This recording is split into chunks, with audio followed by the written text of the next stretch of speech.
बिस्मिल्लाहिर्रहमानिर्रहीम। अस्सलाम वालेकुम व्यूअर्स। आज हम आपको एक नया प्रोजेक्ट जो है उसके बारे में इंट्रोड्यूस करवाएंगे। मेरा पाकिस्तान मेरा घर, low cost housing finance scheme for the nation. कौम के लिए एक ऐसी स्कीम है जिसमें सैलरीड पर्सन और छोटे मोटे कारोबार करने वाले लोग जो हैं वो अपना 5 मरले का और 10 मरले का घर 3 कैटेगरीज़ में की सूरत में ले सकते हैं। जिसमें तीसरी कैटेगरी जो है वो 10 मरले के घर के लिए है, और दूसरी और पहली कैटेगरी जो है वो 5 मरले के घर के लिए है। पहली कैटेगरी में नया पाकिस्तान के तहत उसको लोन दिया जाएगा। दूसरी कैटेगरी जो है वो वैसे ही कोई प्लॉट जो है किसी के पास है या प्लॉट परचेज़ करके उसके ऊपर घर बनाना चाहता है उसके लिए है, जो कि 5 मरले पे मुश्तमिल है। ये 3 कैटेगरी के घर जो हैं वो हर पाकिस्तानी जिसका शनाख्ती कार्ड पाकिस्तान का हो, जिसकी उम्र 25 साल से लेकर 60 साल के दरमियान में हो और जिसका अपना कोई घर ना हो और पाकिस्तान में पहली दफ़ा अपना घर बनाना चाहता हो, तो एक इंडिविजुअल एक बंदा जो है वो एक ही दफ़ा इस फैसिलिटी जो है उससे फ़ायदा उठा सकता है। तो इसके लिए जो मेजर चीज़ें हैं वो ये हैं कि जो purchase of newly constructed residence property जो है, अगर आपने कोई घर बना हुआ है वो ख़रीदना है, तो 5 मरले का ख़रीदना है, तो उसके लिए आपको 35 लाख तक जो है वो लोन मिल सकता है गवर्नमेंट की तरफ से। और अगर आपने 10 मरले का ख़रीदना है तो आपको 60 लाख तक का लोन मिल सकता है।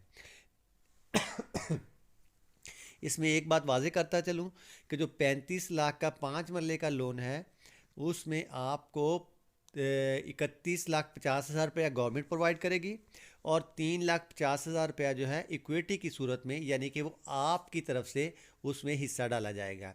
और जिसने 50-60 लाख का लोन लेना है उसके लिए ये होता है कि 50 लाख की इन्वेस्टमेंट जो है वो लोनिंग जो है वो गवर्नमेंट करेगी और 10 लाख जो है वो उसने ख़ुद जो है उसमें अपना शेयर जो है वो उसमें डालना है।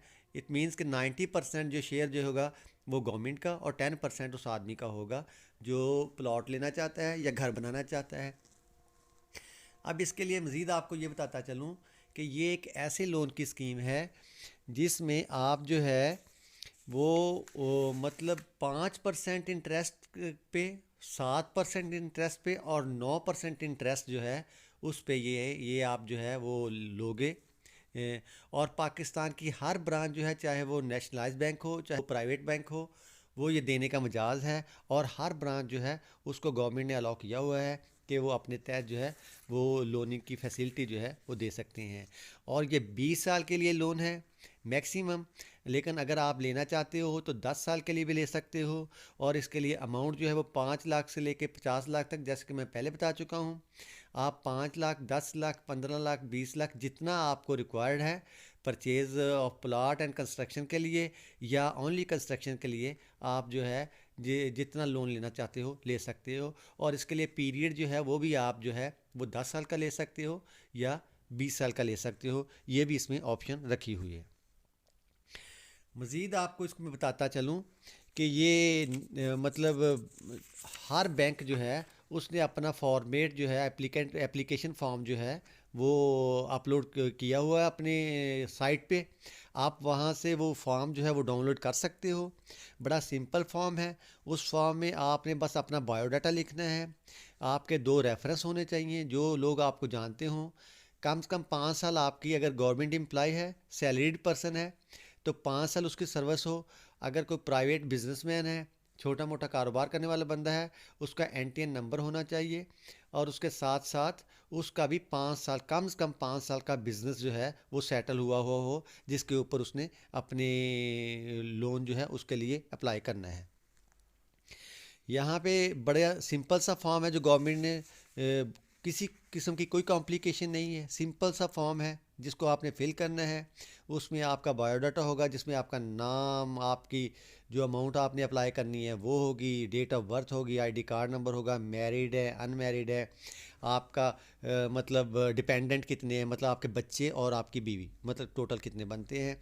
और आप जिस घर में रह रहे हो वो आपका अपना घर है मतलब आपका अपना घर, पेरेंट्स का घर है, वरासी घर है, या फिर रेंटेड घर है, ये भी आपको डिटेल बताना पड़ेगी। और उसके साथ साथ आपको ये जो है ना वो बताना पड़ेगा कि आपकी क्वालिफ़िकेशन कितनी है, आपका प्रेजेंट एड्रेस कहाँ है, जहाँ पे गवर्नमेंट जो बैंक जो है वो आपके साथ कम्युनिकेशन कर सके और बड़े आसानी के साथ। और परमानेंट एड्रेस जो है वो भी आपको शो करवाना पड़ता है।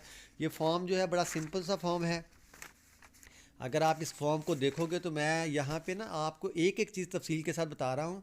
अगर ये फॉर्मेट जो सारे जो हैं वो मैंने आपको शो करवा दिए हैं, लेकिन मेरी टॉकिंग जो है वो फॉर्मेट के साथ मैच नहीं करेगी, क्योंकि मैं आपको तफसील के साथ बता रहा हूँ और फॉर्मेट जो है वो जल्दी जल्दी चल रहे हैं। अच्छा, अब इसमें ये भी बताया हुआ है कि अगर गवर्नमेंट सर्वेंट है तो फिर उसको अपनी डिटेल बतानी पड़ेगी कि किस महकमे में नौकरी करता है, उसकी पोस्ट क्या है, वो कब से नौकरी कर रहा है, कब से जॉब कर रहा है, वो गवर्नमेंट का अदारा है, सेमी गवर्नमेंट का है, या कोई प्राइवेट अदारा है, वो जिस कंपनी में काम करता है कितना अरसा हो गया है, उसकी माहाना आमदनी कितनी है। अच्छा, फिर इसमें आपको ये भी और जो कारोबारी है उसका कितने परसेंट शेयर है कारोबार में, कारोबार कब से इस्टेब्लिश हुआ, उसका एनटीए नंबर क्या है, ये चीज़ें जो है। और इसकी आपको इसके प्रूफ भी साथ देने पड़ेंगे। अगर गवर्नमेंट एम्प्लॉय है तो उसको अपनी सैलरी स्लिप देनी पड़ेगी, 2 फ़ोटो देने पड़ेंगे। अगर प्राइवेट है तो उसको भी अपना बिजनेस का ट्रांजैक्शंस जो हैं वो स्टेटमेंट्स जो हैं वो देनी पड़ेगी। गवर्नमेंट सैलरी पर्सन को भी अपनी 6 माह की स्टेटमेंट जो है बैंक की देनी पड़ेगी। साथ 2 तस्वीरें देनी पड़ेगी हर 2 बंदों को, मतलब। और आपको माहाना आमदनी जो है, ग्रॉस आमदनी जो है वो भी दिखानी होगी, कि बतानी होगी कितनी है। उसमें से टैक्स की कितनी डिडक्शन होती है। उसके बाद उसमें दूसरी डिडक्शन जो है वो वेलफेयर फंड और दूसरी तीसरी जो है वो कितनी होती हैं। और उसके बाद नेट कितनी रह जाती है।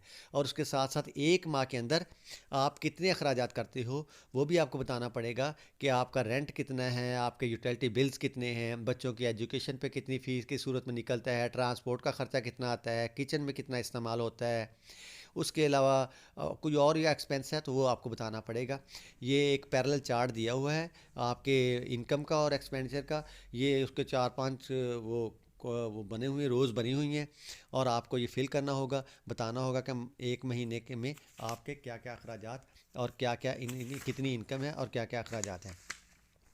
उसके बाद आपको ये भी बताना पड़ेगा कि आपको आपके एसेट्स कितने हैं। एसेट्स में आपको बताना पड़ेगा, कोई प्रॉपर्टी अगर आपके नाम है तो वो बतानी पड़ेगी। अगर आपके पास गाड़ी है, मोटरसाइकिल है, कोई भी चीज़ है तो वो आपको शो करवानी पड़ेगी, और उसकी मालियत बतानी पड़ेगी कि वो कितनी है। उसके बाद वो नीचे जो है वो अंडरटेकिंग जो है वो बैंक लेता है, जिसमें बैंक बताता है कि आपने जो हमारे साथ की एग्रीमेंट किया है इस पे आप पूरा उतरोगे, और इतने साल के लिए ये एग्रीमेंट किया है तो इतने साल आप जो है उस पर पाबंद रहोगे, अबाइड बाई करोगे। और उसके अलावा आप जो भी बैंक को चीज़ें प्रोवाइड करोगे वो कोई उसमें गलत चीज़ ना हो। और आपने जो है बैंक की पॉलिसी के मुताबिक काम करना है, और आपने कहीं भी डॉच नहीं करना। बैंक जिस सूरत में चाहे आपसे इन्वेस्टिगेशन जो है आपके बारे में करवा सकता है, कि आपने जो डिटेल प्रोवाइड की है, मालूमात जो हैं वो बिल्कुल सही है। अगर आप अपना टेलीफोन नंबर, आपका रिहाइश, कोई चीज़ चेंज करते हो तो वो बैंक के नॉलेज में लाना चाहिए। ये बातें आपने बतानी है। और फिर एप्लीकेंट जो है वो उसका नाम, उसका शनाख्ती कार्ड नंबर, उसका सिग्नेचर ये भी होने चाहिए। थंब इम्प्रेशन वो भी उसमें लेते हैं। इसमें को एप्लीकेंट जो है उसका भी तज़किरा है। अगर 2 बंदे मिल के लोन लेना चाहते हैं तो वो भी ले सकते हैं। उसका साथ फॉर्म है, एक एप्लीकेंट का, प्राइमरी एप्लीकेंट का फॉर्म है, और एक जो है वो जो अटैच उसके साथ को पार्टनर है उसका भी फॉर्म है। वो भी साथ जो है वो बिल्कुल सेम है, उनमें कोई मसला नहीं है। उसको मुश्तरका दरख्वास्त गुजार के लिए फॉर्म बी कहते हैं। बिल्कुल सेम है, कोई मसला नहीं है। उसकी भी सारी वही चीज़ें हैं जो पहले वाले की हैं। कुछ अंडरटेकिंग इसमें ली हुई हैं, वो अंडरटेकिंग जो है वो बैंक की सारी पॉलिसी के मुताबिक है। कुछ अनेक्सर जो हैं वो उसके साथ अटैच किए हुए हैं। मैंने आपको एलिजिबिलिटी बता दी है, पाकिस्तान का शहरी हो और उसकी इनकम जो है वो भी 25,000 से ज़्यादा हो तो वो जो है वो लोन के लिए अप्लाई कर सकता है। और प्लाट जो लेना है 5 मरले का जो है, उसका जो कवर्ड एरिया है वो होना चाहिए 850 स्क्वायर फुट, और उसका यार्ड जो है वो 125 स्क्वायर फुट होना चाहिए। और इसी तरह जो 10 मरले का है उसका कवर्ड एरिया 250 तक होना चाहिए, उसका कवर्ड एरिया 1100 तक होना चाहिए, स्क्वायर फुट तक होना चाहिए। और जो उसका यार्ड जो है वो 250 स्क्वायर फुट तक हो सकता है। तो इंटरेस्ट की रेट जो है वो 5%, 7%, 9%, और मैंने आपको बता दिया कि 12% तक हो सकता है ये इंटरेस्ट का रेट। और इसके अलावा आपको जो इंस्टॉलमेंट बताता हूँ कि इंस्टॉलमेंट का बड़ा शेड्यूल जो है इनका बड़ा प्यारा सा है। मतलब इतना बर्डन नहीं डाला लोगों पे कि इंस्टॉलमेंट जो है लोग परेशान हो जाए। जिस बंदे ने 10 लाख लोन लेना है उसकी पहले 5 साल में 6600 मतलब बनती है इंस्टॉलमेंट पर मंथ। और जिसने लेना है 31,50,000 उसकी 20,000 बनती है। इसी तरह जिसने अगले 5 साल के लिए उसकी जो 10 लाख वाले की 7,500 बनती है, और उसकी बनती है 23,628, 7% अगले 5 साल के लिए। इसी तरह जिसने 50 लाख लेना है उसकी 10 लाख की बनती है 7,753, और 50 लाख की बनती है 38,765।